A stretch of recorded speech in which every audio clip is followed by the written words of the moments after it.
Alright, hi everybody, it's your boy Hardcorn, and we're here today with the new Taimanin GOGO promotional video. We're going to do some analysis and also some sort of speculation about it. Because now there's some concrete information about it, we can start making some educated guesses for the most part. So let's get started.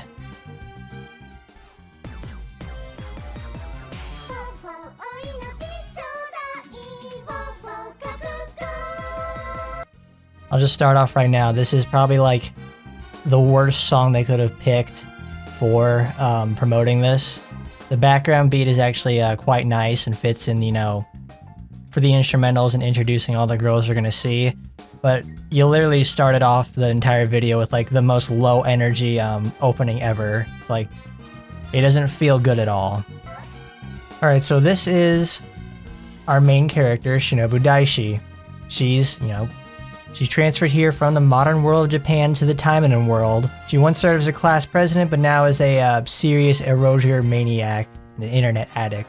Wow, she's literally just like us there, fellas. She's so literally perfect and like everything we could have ever dreamed of. She fights demons. She's transported into a world with Taimanin. She's like absolutely perfect in what we want to project ourselves onto. She's of course our selfless leader who fights for justice and doing all that sort of good stuff. Frankly, she's not very appealing for the most part. Kind of a boring design. She fights with the stop sign. That's like, you know, wow, is that her like zany wacky quirk or something? Like, we barely know anything about her as of late. I think she's voiced by the same person as like Young Sakura or something. So that's probably they wanted to reuse her again for this title. Alright, this is Tamako. She's just the engineering sort of character. She's like, you know, she's the clumsy smart fella, has high explosives but trips over things and throws them onto the ground. You know, a real high damage sort of character. Because, you know, it's going to be really funny when she falls down and oops, there goes off a nuclear explosion. Isn't that funny? I really hope that she becomes more than just the sum of her parts that we can see right now. Alright, now this is Ine Tanaka. She's obviously, she's our, you know, our shrine maiden lady who does all those fun shrine maiden things like defeating demons and fighting the forces of evil, you know, just like Momiji does in Ninja Gaiden. She's great at tea ceremonies, flower arrangement, dance, spearmanship. She was rescued by Taimanins at a young age, so she idolizes them and thinks they're great, and now she's one of them themselves. Hopefully then nothing too bad happens to her, I guess. Supposedly she is the daughter of Tanaka Soke, the head of the anti-magic spear in Jutsu.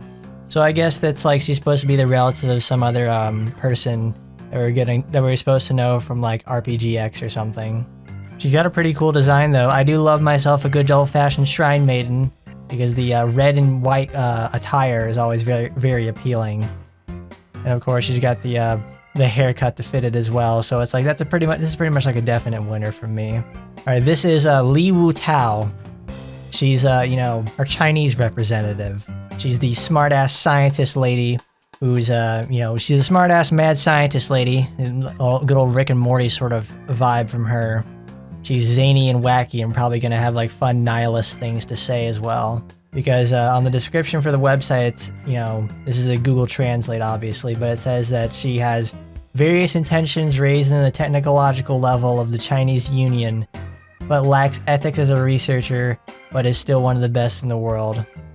She's a data advocate who advocates based on what she knows, but on the other hand is vulnerable to unexpected situations, and her, her heart? Yeah, her heart breaks easily.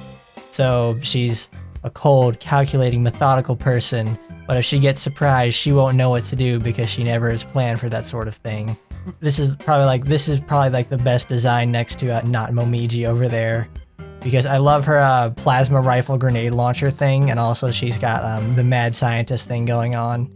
That's one of my favorite character tropes. So if she is a raw debuffs dealer along with like crowd control, that's a winner for me.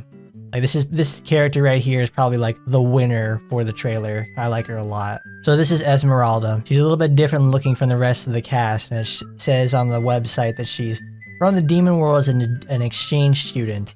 She comes from an aristocratic family, but is a shy and nerdy type and has a complex of sorts. She's a bad talker, but when her emotions get agitated, her hand comes out first. In combat, she's got her large gauntlets onto her arms and swings her fists around and rampages. So she's supposed to be our soft-spoken hard hitter, which is fine because that's another character trope I do enjoy. She also uses gauntlets, which is another real winner for me. I like that sort of stuff.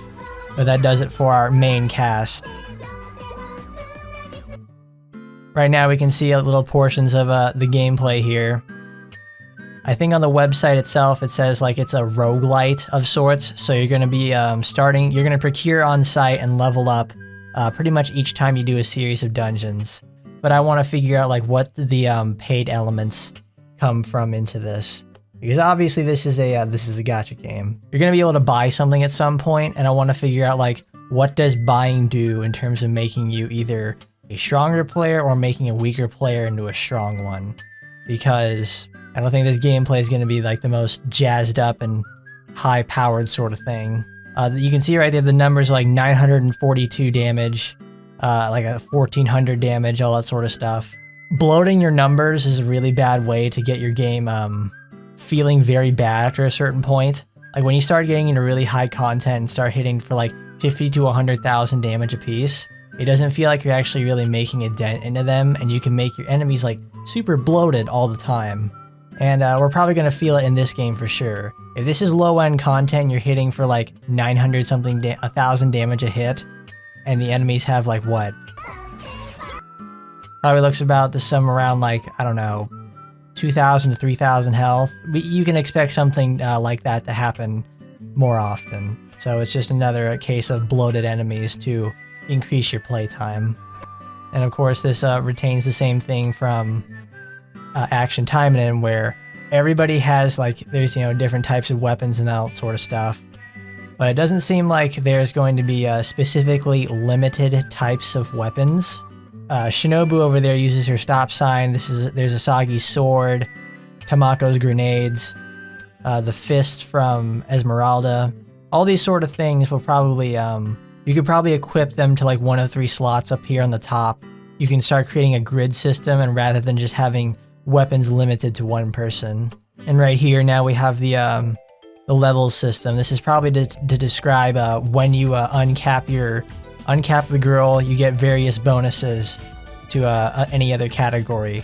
Like right here, this is like, oh, level 0, she gets an inherent defense buff. When she gets to level 10, she gets increased damage when at low HP, and then more health, more damage, or anything like that. Critical rate, what have you. So it's just more nuanced features than Action Taimanin would have, and making uncaps just more than raw stat increases. And of course we can learn about our girls through wonderful slice of life stories. I do appreciate slice of life content, I really do, but I wish this would be put into an anime of sorts, or like a shorts series that you could like the Puchimas system from like the Idolmaster series, because those episodes are like 3 minutes a piece, and they actually give like degrees of characterization to like the chibis. This not so much. It feels like a Blue Archive sort of thing, but it's like not as good as Blue Archive. I do love this little like the little burst picture right here. Asagi and Yukikaze are just like, they just had enough. They don't even want to be here. They just like, Asagi's just like, I'm fighting demons, I guess. We're doing something important. We're doing something important apparently. And of course Sakura is just being herself, having the time of her life. And then we get of course our main cast. Gotta show the most detail out of them.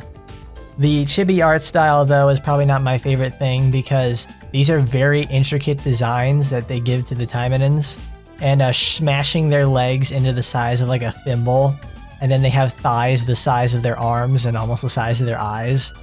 It's kind of not so very good looking, because it makes them look like they have hooves. They look like geckos from Metal Gear Solid. Well, personally, I'm not too impressed with the trailer, because everybody had like, obviously there's speculations with, oh man, it's the Go-Go series. Is it going to be like Taimanin Go? Like, is it going to be like Pokemon Go? And like, I knew it wasn't going to be like Pokemon Go. No, there's other series in Japan that have like the Go-Go naming system, and they're usually like obviously an action-packed adventure sort of series. And this fit in probably what I was thinking of. It's no Abe's Odyssey. It's no Abe a Go-Go. but it's more or less like one of those high-powered go-go series that's supposed to be like parody or like a lighthearted spin-off, and it makes sense here. This is the sort of game, this is obviously what Gremory has been working on behind the scenes for a while, obviously. I wonder more or less about the future. Are they trying to do a side games where they're trying to spread out their portfolio? This is probably more or less so that they get that Gremory can start having crossover events with each other, the same way that RPGX, another Taimanin series over there on the DMM side of things, has collaboration events with other Lilith properties. Obviously, other Lilith properties are a little too intense for Action Taimanin's audience that it's trying to aim for, and especially for Taimanin GOGO. Gremory wants to have a second property and full-on side games it so they can start having collaboration events with itself and start creating its own sort of content universe. But first impressions are everything, and it's not making a very good one so far. But let's just wait and see. It's been your boy Hardcorn, and I'll see you next time.